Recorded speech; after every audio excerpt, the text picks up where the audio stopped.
നല്ല എളുപ്പത്തിൽ ഉണ്ടാക്കാൻ പറ്റിയിട്ടുള്ള ഒരു തക്കാളി ചോറിൻ്റെ റെസിപ്പിയാണ് ഇന്നത്തെ വീഡിയോയിൽ കാണിക്കുന്നത്. കുട്ടികൾക്കൊക്കെ ലഞ്ചായിട്ട് പ്രിപ്പയർ ചെയ്ത് കൊടുക്കാൻ പറ്റിയിട്ടുള്ള നല്ലൊരു ഈസി റെസിപ്പിയാണ്.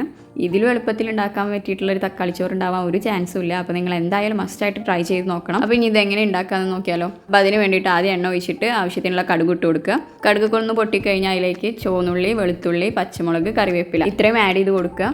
ഇതിൽ ചുവന്നുള്ളിയും വെളുത്തുള്ളിയും പച്ചമുളകും ജസ്റ്റ് നമ്മൾ ചതച്ചിട്ടാണ് ഇട്ട് കൊടുത്തിട്ടുള്ളത്. ഇത്രയും കഴിഞ്ഞാൽ തന്നെ നമ്മൾ പകുതി പണി കഴിഞ്ഞു. ഇനി ഇതൊന്ന് വാടി വരുമ്പോഴേക്കും നമുക്കിതിലേക്ക് തക്കാളി അരച്ച് വെച്ചത് ആഡ് ചെയ്ത് കൊടുക്കണം. നിങ്ങൾ എത്ര പേർക്കുള്ള ചോറാണ് ഉണ്ടാക്കുന്നത് അതിനനുസരിച്ച് തക്കാളി എടുത്താൽ മതി. ഇവിടെ ഞാനൊരു 4 തക്കാളിയാണ് എടുത്തിട്ടുള്ളത്. നന്നായി മിക്സിയിലിട്ട് അടിച്ചിട്ട് ഒരു പേസ്റ്റ് പരിവായിട്ട് എടുത്തിട്ടുണ്ട്. ഇനി നന്നായിട്ട് ഇതൊന്ന് ഇളക്കി കൊടുക്കുക. ഇനി ഇതിൽ പ്രത്യേകിച്ച് നമ്മളൊന്നും ആഡ് ചെയ്യുന്നില്ല. ആവശ്യത്തിനുള്ള പൊടികൾ മാത്രമേ ഇട്ട് കൊടുക്കുന്നുള്ളൂ. നമ്മളെടുത്ത തക്കാളിയുടെ നിറം കുറച്ച് കുറവായ കാരണം ഒരു പീച്ച് ഷെയ്ഡിലാണ് ഇത്. ചിലപ്പോൾ നിങ്ങൾക്ക് ഡാർക്ക് റെഡ് ആയിട്ടൊക്കെ കാണും. നമ്മൾ എടുക്കുന്ന തക്കാളിക്ക് അനുസരിച്ച് കളറിൽ ചേഞ്ച് ഉണ്ടാവും. ഇനി നിങ്ങൾക്ക് ആവശ്യത്തിനുള്ള ഉപ്പും മുളക് പൊടിയും ആഡ് ചെയ്ത് കൊടുക്കുക. അതൊക്കെ ഓരോരുത്തരുടെ അളവിനനുസരിച്ചിട്ട് ആവശ്യത്തിനുള്ള ഇട്ട് കൊടുക്കുക. ഞാനിവിടെ കാശ്മീരി മുളക് പൊടിയാണ് ഇട്ട് കൊടുത്തിട്ടുള്ളത്. നിങ്ങൾക്ക് ഏത് വേണമെങ്കിലും ആഡ് ചെയ്ത് കൊടുക്കാം. ഇനി നമുക്ക് ഈ ഒരു തക്കാളിയുടെ നീരൊന്ന് വറ്റി വരണ വരെ വെയിറ്റ് ചെയ്യാം.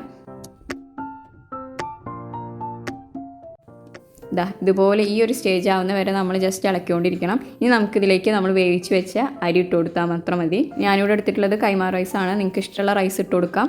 ബസ്മതി റൈസൊക്കെ ആണെങ്കിൽ ഒന്നുകൂടി അടിപൊളിയാവും. ഇവിടെ ഓൾറെഡി ഈ അരി ഇരിക്കണ കാരണം അത് ഇട്ട് കൊടുത്തെന്ന് മാത്രം.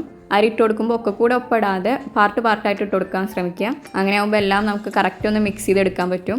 അപ്പോൾ ഇത്രേ ഉള്ളൂ, നമ്മുടെ തക്കാളി ചോറ് ഇവിടെ റെഡി ആയിട്ടുണ്ട്. ഇനി ഇത് ജസ്റ്റ് ഒന്ന് മിക്സ് ചെയ്തെടുത്താൽ മാത്രം മതി. അപ്പോൾ ഇതിനും എളുപ്പത്തിൽ ഇനി തക്കാളി ചോറ് ഉണ്ടാക്കാൻ എന്തായാലും പറ്റില്ല. അപ്പോൾ എന്തായാലും ട്രൈ ചെയ്യാത്തവർ എന്തായാലും ട്രൈ ചെയ്ത് നോക്കണം. നമ്മളെ വീട്ടിൽ സാധാരണയായിട്ട് ഉണ്ടാകുന്ന സാധനങ്ങൾ മാത്രം യൂസ് ചെയ്തിട്ട് ഉണ്ടാക്കിയിട്ടുള്ള ഒരു റെസിപ്പിയാണ്. തക്കാളി ഇഷ്ടമില്ലാത്തവരൊന്ന് ട്രൈ ചെയ്ത് നോക്കി നോക്കണം. എന്തായാലും നിങ്ങൾക്കിത് ഇഷ്ടപ്പെടും.